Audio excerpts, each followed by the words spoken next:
Next question. Somebody wants to know, how does fasting differ from anorexia? Anorexia by definition means loss of appetite. It's a medical word used for loss of appetite. And many a time this happens in certain people, those who are dieting. It's common in young ladies. It's a sort of a disease that those who diet, they abstain from food, and then that becomes the habit.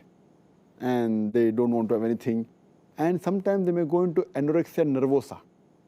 That's a psychological disorder that they fear eating, thinking that if they eat, they will increase weight, and that becomes a psychological disorder.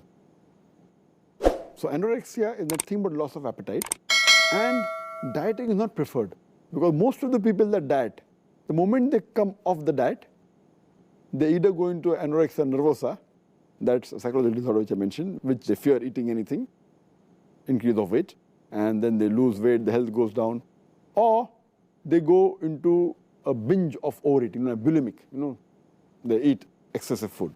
And there were several researches conducted on this, including in Michigan in 1995, where about 557 young ladies enrolled in the university, out of which 86% were dieting. Only 2% of them, they used to eat excessively. But in 6 months' time, 19% added into the bulimic category. They start eating more. Because the moment you stop dieting, you tend to eat excessively and become more fat. Or you go vice versa on the other side, anorexia nervosa, where you don't eat at all, and that damages your body.